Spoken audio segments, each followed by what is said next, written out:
오늘도 하나님의 은혜와 기쁨이 충만한 그러한 하루가 되시기를 축복합니다. 오늘 우리가 나누는 말씀은 이사야 42장 10절에서 17절 말씀입니다. 이사야서 40장에서부터 보면 하나님께서는 바벨론 포로 생활 중에 있는 이스라엘을 찾아오셔서 위로와 회복의 말씀을 주시고 계십니다. 하나님은 고통 중에 있는 이스라엘 백성들에게 소망을 주셨습니다. 특별히 하나님은 이 회복을 위해서 한 사람을 택하여 이를 이루시겠다고 말씀하셨습니다. 이 한 사람은 바벨론 포로 생활을 끝나고 이스라엘 백성의 그 귀환을 명령하는 고레스 왕을 가리키기도 합니다. 또 나아가서 궁극적으로는 나의 종이라고 표현하는 그 메시아를 가리킵니다. 그리하여서 이사야 42장에는 나의 종 곧 메시아가 어떤 분이신지, 어떤 사명을 이루며 어떻게 일을 하시는지를 말씀합니다. 그리고 오늘 42장 10절 본문은 새 노래로 노래하고 찬양하라는 말씀으로 시작이 됩니다. 그런데 이 노래와 찬송은 바로 나의 종이 하는 일과 관련되어 있으므로 42장의 이 앞부분과 함께 말씀을 보기 원합니다. 메시아에 대해서 이사야 42장 1절에서는 이렇게 말씀합니다. 내가 붙드는 나의 종, 내 마음에 기뻐하는 자, 곧 내가 택한 사람을 보라. 내가 나의 영을 그에게 주었은즉 그가 이방에 정의를 베풀리라. 하나님의 종은 하나님께서 붙드시는 자, 또 마음에 기뻐하는 자, 하나님이 택하신 자, 그리고 그의 영을 부으신 자입니다. 그가 하는 일은 이방에 정의를 베푸는 것입니다. 이 땅에 공의를 가져오는 것입니다. 그리하여서 이스라엘 백성을 구원하고 또한 이방 사람들에게 빛을 비춰주는 일입니다. 이러한 메시아와 또 그의 구원 사역이 바로 새 노래의 찬양으로 이어지게 되는 것입니다. 그러면 오늘 본문 10에서 11절 말씀 보시겠습니다. 항해하는 자들과 바다 가운데의 만물과 섬들과 거기에 사는 사람들아, 여호와께 새 노래로 노래하며 땅 끝에서부터 찬송하라. 광야와 거기에 있는 성읍들과 게달 사람이 사는 마을들은 소리를 높이라. 셀라의 주민들은 노래하며 산 꼭대기에서 즐거이 부르라. 이 말씀을 보면 누가 찬송하고 노래하여야 합니까? 바다와 땅과 광야와 섬들과 거기에 사는 모든 사람들, 그 가운데 있는 만물들은 모두 소리 높여서 즐거이 부르라고 합니다. 메시아가 오심으로 구원받고 그 통치 아래 거할 때 모든 사람과 만물이 회복의 기쁨을 누리게 되는 것입니다. 하나님의 회복은 이스라엘과 이방인들 그리고 하나님께서 지으신 모든 세계에 이르기 때문입니다. 시편 96편 11절 말씀에서도 하늘은 기뻐하고 땅은 즐거워하며 바다와 거기에 충만한 것이 외치고 밭과 그 가운데 있는 모든 것은 즐거워할지로다. 그때 숲의 모든 나무들이 여호와 앞에서 즐거이 노래하리니 라고 말씀합니다. 모든 만물을 지으신 하나님은 이렇게 모든 만물로부터 찬송받기에 합당하신 그러한 하나님이신 줄 믿습니다. 또한 하나님은 영광받기에 합당하신 하나님이십니다. 오늘 12절 말씀 보시겠습니다. 여호와께 영광을 돌리며 섬들 중에서 그의 찬송을 전할지어다. 이러한 회복은 전능하신 하나님만이 행하실 수 있는 일입니다. 또한 이 전능하신 하나님이 자기 백성을 사랑하기 때문에 행하시는 일입니다. 그러므로 온전히 하나님만 영광 받으시고 찬송받기에 합당하신 분입니다. 42장의 8절 말씀을 보면 나는 여호와이니 이는 내 이름이라. 나는 내 영광을 다른 자에게 내 찬송을 우상에게 주지 아니하리라 라고 말씀하셨습니다. 여기서 여호와는 내 이름이다라고 말씀하셨는데요. 이 여호와라는 이름은 스스로 있는 자, I am who I am, 우리 모두 잘 아는 것처럼 스스로 절대적으로 존재하는 분, 또 시작도 끝도 없이 영원하신 그러한 하나님입니다. 그러므로 하나님이 아닌 모든 것은 전적으로 하나님을 의존할 수밖에 없습니다. 하나님은 출애굽을 위해서 모세를 부르셨을 때 이 여호와라는 이름을 알려주셨습니다. 출애굽기 6장 1, 2절 말씀을 보면 여호와께서 모세에게 이르시되 이제 내가 바로에게 하는 일을 내가 보리라. 강한 손으로 말미암아 바로가 그들을 보내리라. 강한 손으로 말미암아 바로가 그들을 그의 땅에서 쫓아내리라. 하나님이 모세에게 말씀하여 이르시되 나는 여호와이니라. 여호와라는 그 이름을 알려주시고 그렇게 강한 손으로 출애굽을 행하셨던 하나님께서 이제 바벨론으로부터의 귀환과 회복에 앞서서 여호와라는 이름을 이스라엘을 통해서 알려주시고 그렇게 행하실 것입니다. 그러므로 우리가 새 노래를 부르고 즐거이 찬양할 수 있는 것은 하나님의 약속의 말씀과 그것을 성취하시는 그 하나님에 대한 믿음 때문입니다. 이것은 오늘 본문 바로 앞에 42장 9절 말씀에서도 볼 수 있는데요. 보라, 전에 예언한 일이 이미 이루어졌느니라. 이제 내가 새 일을 알리노라. 그 일이 시작되기 전에라도 너희에게 이르노라. 하나님이 전에 예언한 일들은 이미 이루어졌습니다. 예루살렘의 멸망에 대한 예언도 또 바벨론 포로에 대한 예언도 말씀하신 대로 이루어졌습니다.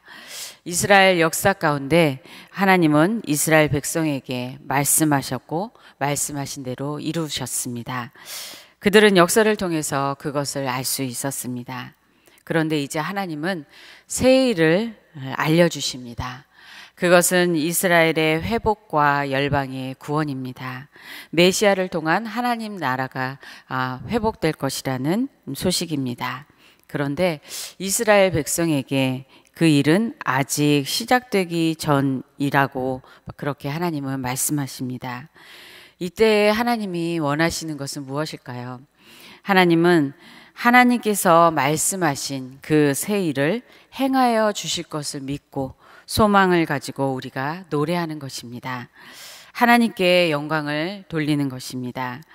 하나님께서 말씀하신 것을 이루어 주신 그 후에도 영광과 찬송을 돌리는 것이 맞습니다.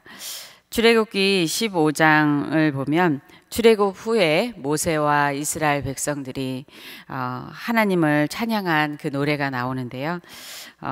여호와는 나의 힘이요 노래시며 나의 구원이시로다.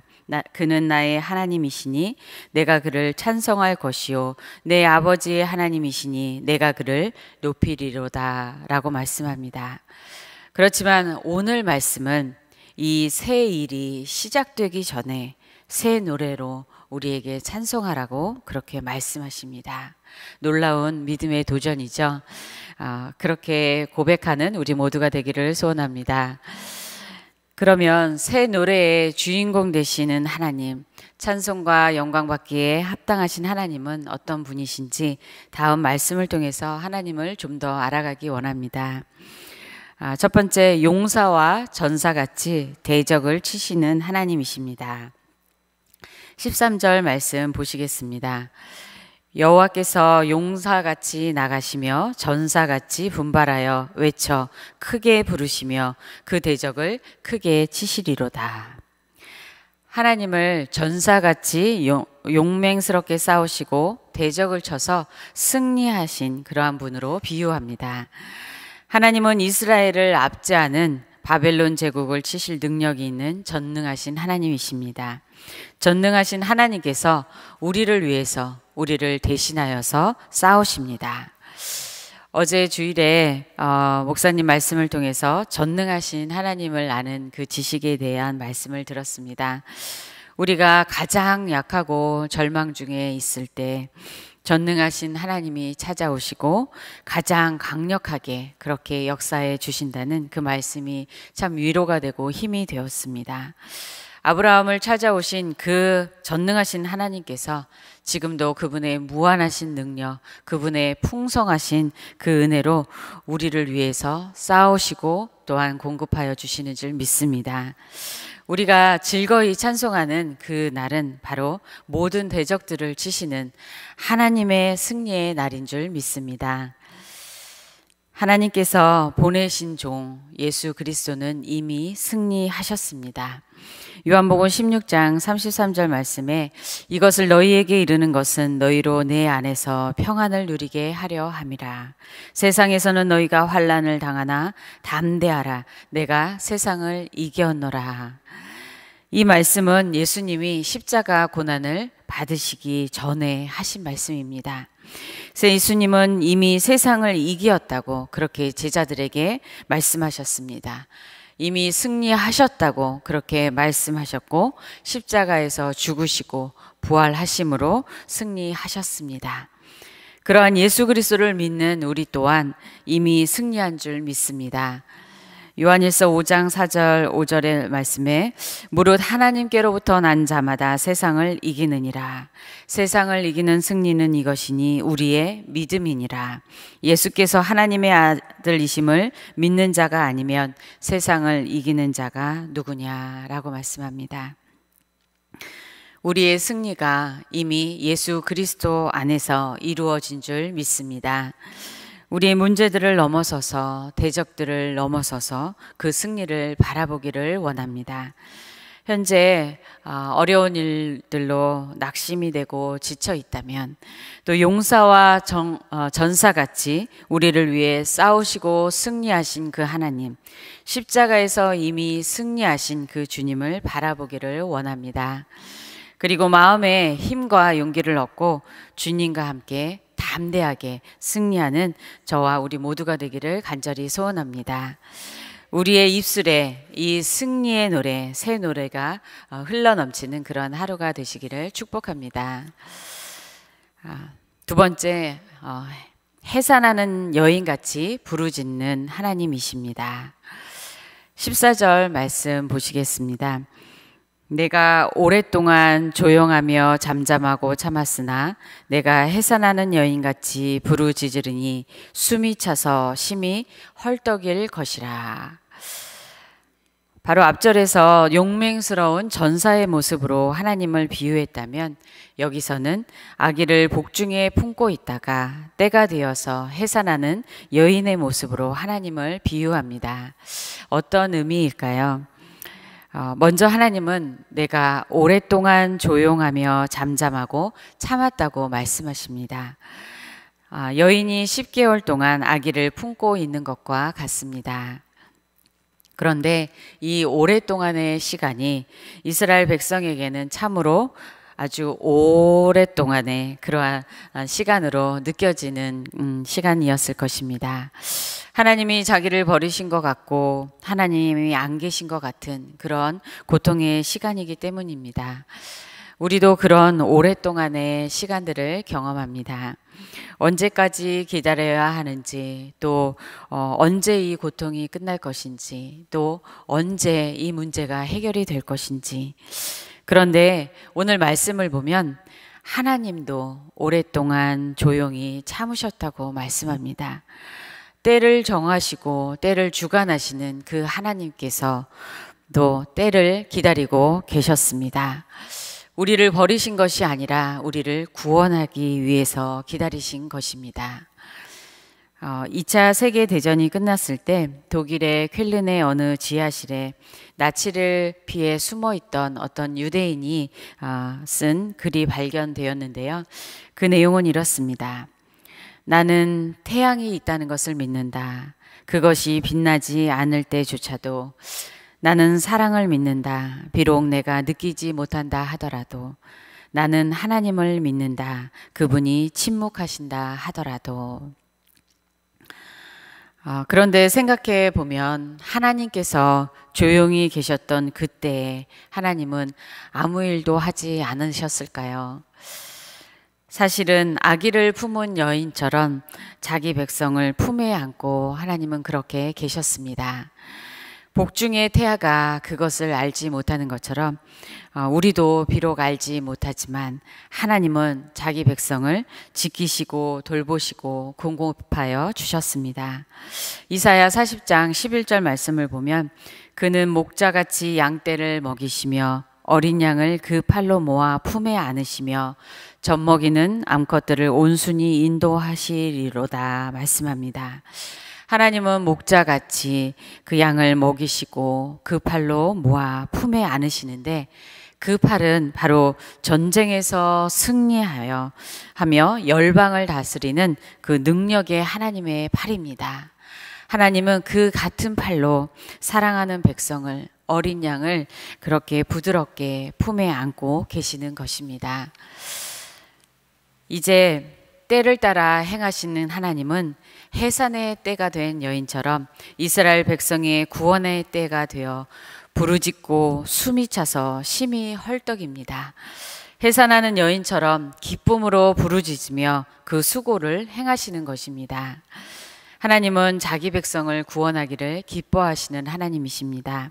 그리고 구원하기 위해서 여인이 수고하는 것처럼 그렇게 수고하시는 하나님이십니다. 하나님의 종 예수 그리스도는 우리의 죄악을 사하기 위해 그 대가를 친히 담당하셨습니다. 이사야 53장 10절 11절 말씀에 여호와께서 그에게 상함을 받게 하시기를 원하사 질고를 당하게 하셨은즉 그의 영혼을 속건제물로 드리기에 이르면 그가 씨를 보게 되며 그의 날은 길 것이요 또 그의 손으로 여호와께서 기뻐하시는 뜻을 성취하리로다. 그가 자기 영혼에 수고한 것을 보고 만족하게 여길 것이라. 나의 의로운 종이 자기 지식으로 많은 사람을 의롭게 하며 또 그들의 죄악을 친히 담당하리로다. 예수님께서는 자기 영혼에 수고한 것을 만족하게 여기셨습니다. 자기 영혼을 속건제물로 드리는 그 수고로 많은 사람을 구원하시고 의롭게 하셨기 때문입니다.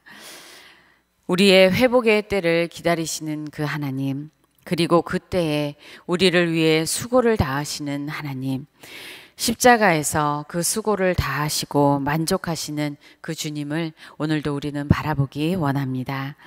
하나님께서 그 사랑과 은혜로 지금도 우리와 함께 하고 계심을 믿는 믿음으로 오늘도 하나님과 함께 승리하기를 소원합니다. 세 번째, 장애물들을 제거하시는 하나님이십니다. 15절 말씀 보시겠습니다. 내가 산들과 언덕들을 황폐하게 하며 그 모든 초목들을 마르게 하며 강들이 섬이 되게 하며 못들을 마르게 할 것이며. 여기서 산들, 언덕들, 초목들, 강들, 못들은 이스라엘 백성의 회복의 길에 장애가 되는 모든 것을 가리킵니다. 이스라엘을 괴롭히는 열방과 민족들을 이기도 합니다. 그런데 하나님의 계획과 그 역사를 막을 수 있는 것은 아무것도 없습니다. 이사야 40장에서는 열방이 통에 한 방울 물과 같고 저울의 작은 티끌 같고 섬들은 먼지 같으며 하나님의 앞에서는 모든 열방이 아무것도 아니라고 그렇게 하나님은 말씀하셨습니다. 우리가 두려워하고 크게 보이는 그 모든 것들이 하나님 앞에서는 아무것도 아닌 줄 믿습니다. 하나님은 그것들을 황폐하게 하시고 또 마르게 하시는 능력의 하나님이십니다. 그런데 생각해 보면 하나님은 이스라엘 백성을 이 회복의 길로 인도하시면서 방해가 되는 강과 못을 마르게도 하시지만 반대로 그 백성을 위해서 사막에 강을 내기도 하시는 그러한 놀라운 일들을 행하십니다. 이사야 43장 19, 20절 말씀을 보면 보라 내가 새 일을 행하리니 이제 나타낼 것이라 너희가 그것을 알지 못하겠느냐 반드시 내가 광야의 길을 사막에 강을 내리니 장차 들짐승 곧 승냥이와 타조도 나를 존경할 것은 내가 광야의 물을 사막의 강들을 내어 내 백성 내가 택한 자에게 마시게 할 것임이라 말씀합니다. 하나님의 백성들에게 마시게 하기 위해서 하나님의 백성을 하나님이 돌보시기 위해서 그렇게 행하시는 것입니다. 전능하신 하나님은 이렇게 하나님의 우리와 함께 그 회복의 길에 동행하여 주십니다. 그러므로 우리는 물 가운데로 또 불 가운데로 지나게 되더라도 담대할 수 있습니다. 하나님이 함께 하시면서 물이 우리를 침몰하지 못하고 불이 우리를 사르지 못할 것이라고 그렇게 하나님이 약속해 주셨기 때문입니다. 오히려 그 어려운 길 가운데에서 전능하신 하나님의 그 보호하심과 지키심과 돌보심과 또한 도우심을 경험하는 그러한 놀라운 은혜가 있는 줄 믿습니다. 그러므로 하나님과 동행하며 가는 길이 혹시 힘들더라도 하나님께 우리는 감사의 노래를 부르기 원합니다. 하나님께서 우리에게 필요한 은혜를 날마다 부어주고 계심을 믿습니다. 오늘 하루 하나님과 동행하는 그 길 가운데 하나님이 우리를 위해서 행하시는 그 놀라운 일들을 보게 되며 감사로 영광 돌리는 그러한 축복이 있기를 소원합니다. 네 번째, 맹인들을 인도하시는 하나님입니다. 16절 말씀 보시겠습니다. 내가 맹인들을 그들이 알지 못하는 길로 이끌며 그들이 알지 못하는 지름길로 인도하며 암흑이 그 앞에서 광명이 되게 하며 구분대를 곧게 할 것이라. 내가 이 일을 행하여 그들을 버리지 아니하리니. 여기서 맹인들은 흑암과 포로 생활의 고통 가운데 있으며 갈 길을 알지 못하는 이스라엘 백성들을 가리킵니다. 이는 또한 우리의 모습과도 같습니다. 이스라엘 백성이 맹인과 같이 흑암에 거하는 것은 사실 그들이 하나님 말씀에 불순종하고 우상 숭배를 하였기 때문입니다. 이사야서 1장에서 39장까지 그들은 하나님의 수많은 경고와 또 심판의 메시지를 들었지만 죄악에서 돌이키지 않았고 우상 숭배에서 돌이키지 않았습니다. 시편 107편 10절 11절 말씀에서도 보면 사람이 흑암과 사망의 그늘에 앉으며 곤고와 쇠사슬에 매임은 하나님의 말씀을 거역하며 지존자의 뜻을 멸시함이라. 그러므로 그가 고통을 주어 그들의 마음을 겸손하게 하셨으니 그들이 엎드러져도 돕는 자가 없었도다 라고 말씀합니다. 흑암 중에 있는 그들은 스스로 그 길에서 벗어날 수 없습니다. 그들을 참으로 도울 분은 오직 하나님 한 분밖에 없습니다. 그런데 하나님이 그들을 긍휼히 여기시고 구원하시고 흑암으로부터 인도해내 주시는 그러한 은혜를 베푸시는 것입니다. 우리도 그러한 은혜를 하나님께 받았습니다. 시편 107편 12절에서 15절 말씀을 이어서 보면 이에 그들이 그 환난 중에 여호와께 부르짖음에 그들의 고통에서 구원하시되 흑암과 사망의 그늘에서 인도하여 내시고 그들의 얽어맨 줄을 끊으셨도다. 여호와의 인자하심과 인생에게 행하신 기적으로 말미암아 그를 찬송할지로다 라고 말씀합니다. 오늘 이 16절 말씀을 다시 보면 하나님은 그들을 인도하시는데 그들이 알지 못하는 길로 이끄신다고 말씀합니다. 그들이 한 번도 가지 못한 길입니다. 어쩌면 길이 있을 거라고 생각하지도 못한 곳에 길이 있을 수도 있는 것입니다. 하나님은 길을 만드실 수 있는 분이십니다. 새 일을 행하시는 하나님은 바다에 길을 내신 분이며 또한 사막에 길을 내실 거라고 말씀합니다. 하나님이 우리를 위해 준비하시고 인도하시는 회복의 길은 우리의 생각을 뛰어넘는 그러한 놀라운 길일 줄 믿습니다. 그 길은 또한 오늘 말씀에 지름길이라고 말씀합니다. 지름길은 무엇입니까? 사전에서 보면 본래 길보다 더 짧은 거리를 이동해서 목적지로 도착할 수 있는 길을 말합니다. 그것이 빠른 길이라는 의미도 있지만 더 중요한 것은 목적지에 도착하는 길이라는 것입니다. 하나님이 인도하시는 길이 바로 지름길입니다. 하나님만이 우리가 도착해야 할 영원한 목적지를 아시는 분이기 때문입니다. 그러므로 우리가 지름길이라고 생각하며 가는 길이 혹시 멀리 돌아가는 그러한 길일지도 모릅니다.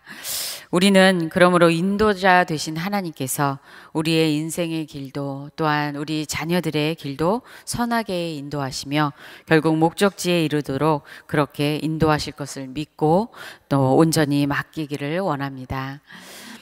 하나님은 암흑으로부터 이스라엘 백성을 건져주실 뿐 아니라 오늘 말씀을 보면 암흑을 광명으로 바꾸어 주신다고 말씀하십니다.